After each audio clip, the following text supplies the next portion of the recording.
बात कर रहे हैं अनवांटेड प्रेगनेंसी के बारे में। देखिए, काफ़ी बार क्या होता है कि हमें कंसीव नहीं करना है, हमें बेबी नहीं चाहिए, लेकिन अनफॉर्चुनेटली कंसीव हो जाता है।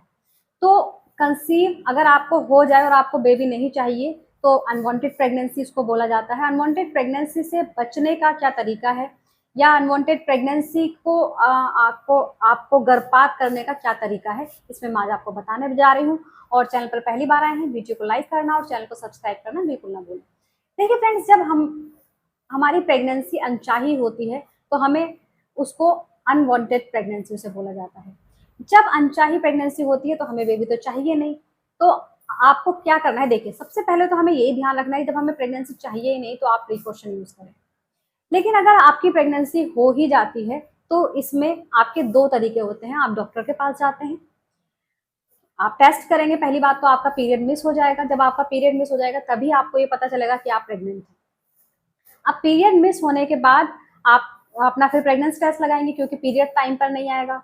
उसके बाद आप प्रेगनेंसी टेस्ट लगाती हैं, प्रेगनेंसी टेस्ट आपका पॉजिटिव आता है, तो आप फिर डॉक्टर के पास जाती हैं। तो जब आप डॉक्टर के पास जाएंगी तो डॉक्टर आपको दो तरीके बताते हैं। एक तो आपका होता है दवाइयों के द्वारा गर्भपात, दूसरा होता है सर्जरी के द्वारा गर्भपात।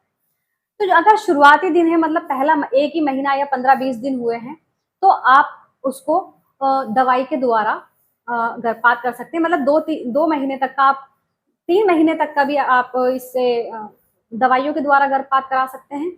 और जब ज्यादा टाइम हो जाता है, 3 मंथ से ज्यादा हो जाता है, तब आपका सर्जरी से ही आपका गर्भपात कराया जाता है।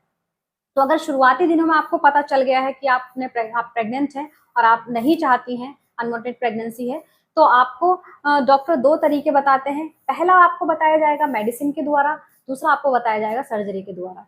तो अगर शुरुआत, देखिए मैं आपको इतना बोलना चाहूंगी कि अगर प्रेगनेंसी कम दिन की है, मतलब 2 मंथ्स की ही है, तो आप दवाई के द्वारा अपना गर्भपात करा सकते हैं। लेकिन होता क्या है, देखिए दवाइयों के द्वारा गर्भपात कराने में आपको एक तो एनेस्थीसिया नहीं दिया जाता, और उसमें आपको एक्सेस ब्लीडिंग बहुत ज्यादा होती है और आपको दर्द बहुत ज्यादा होता है। लेकिन जहाँ दूसरी बात करें अगर सर्जरी की, तो ये 15 मिनट की होती है, जिसको डीएनसी भी बोला जाता है।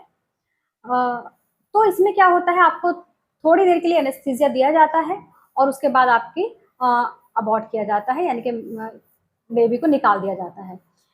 तो होता क्या है, दवाइयों के द्वारा में क्या होता है कि आपको मेडिसिन दी जाती है जो आप खाती हैं, और उससे आपको बहुत ज्यादा सीवियर पेन होता है आपके पेट में, और उसके बाद आपको ब्लीडिंग स्टार्ट हो जाती है, आपको क्लोट्स आने शुरू हो जाते हैं। हैवी ब्लीडिंग आपको किसी को 7 डेज रहती है और किसी को 10 डेज तक रहती है। इसके अलावा आपका अगर सर्जरी से किया जा रहा है, तो सर्जरी में क्या होता है, उस टाइम पर वो उसको निकाल देते हैं एनेस्थीसिया देकर, और फिर उसको आपको 4 से 5 दिन 6 दिन आपको ब्लीडिंग चलती है। उसमें आपको इतना दर्द बाद में नहीं होता है, लेकिन दवाइयों वाले में आपको दर्द होता है। दूसरी चीज मैं आपको एक बताना चाहूंगी, जब भी आपका गर्भपात हो, या आपको लगे आपका गर्भपात हो गया है, या आपने अनवांटेड प्रेगनेंसी के लिए गर्भपात कराया है, तो आपको लास्ट में एक अल्ट्रासाउंड जरूर करा लेना चाहिए।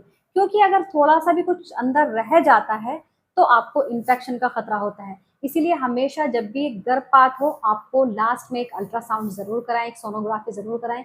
ये बेहद जरूरी होता है। तो उम्मीद करती हूँ आप सभी को वीडियो समझ आई होगी और पसंद आ गई होगी। इसके अलावा आप मुझसे कुछ भी पूछना चाहें, आप मुझसे कमेंट बॉक्स में पूछ सकते हैं। Thank you so much.